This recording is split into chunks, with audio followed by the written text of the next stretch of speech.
क्या आप जानते हैं हमारे मुंह में 24 घंटे में तकरीबन 1 लीटर सलाइवा प्रोड्यूस होता है। सलाइवा को आम ज़बान में थूक भी कहा जाता है और अक्सर लोगों को इस सलाइवा का फंक्शन नहीं पता होता।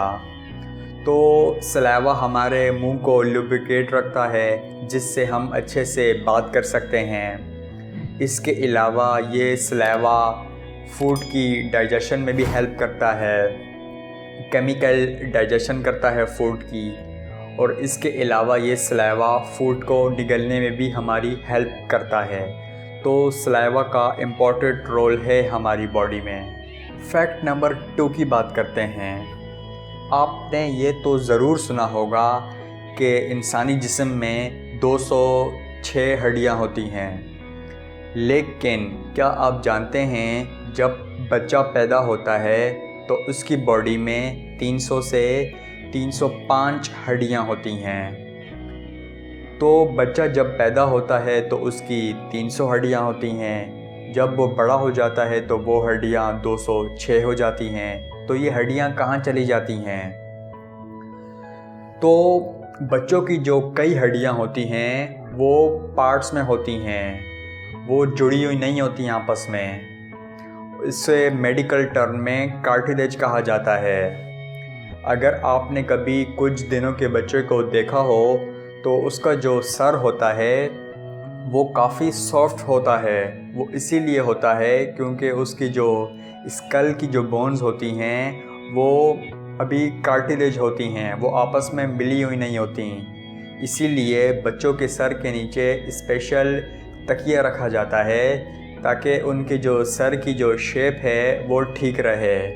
यही वजह है कि बच्चों में 300 से 305 बोन्स होती हैं और बड़े होकर वो 206 हो जाती हैं। फैक्ट नंबर 3 की बात करते हैं। वैसे तो ब्लड के हमारी बॉडी में कई फंक्शंस हैं, लेकिन आप जानते होंगे कि ब्लड का एक फंक्शन ये है कि ये हमारी पूरी बॉडी में ऑक्सीजन सप्लाई करता है।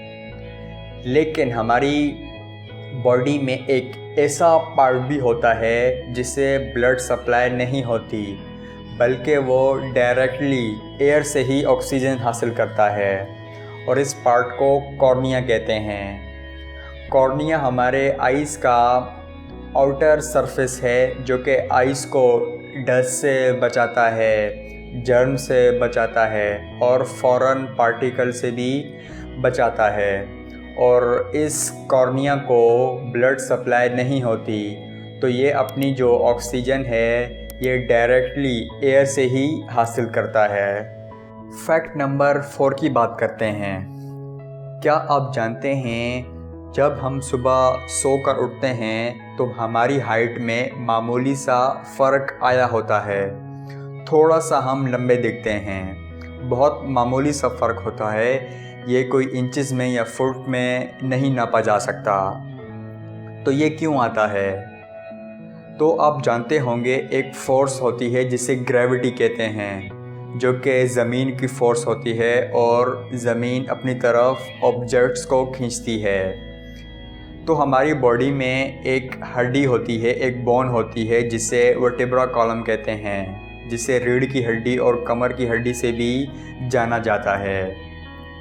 तो इसी ग्रेविटी की वजह से हमारी जो वो रीढ़ की हड्डी है वो थोड़ी सी कंप्रेस हो जाती है।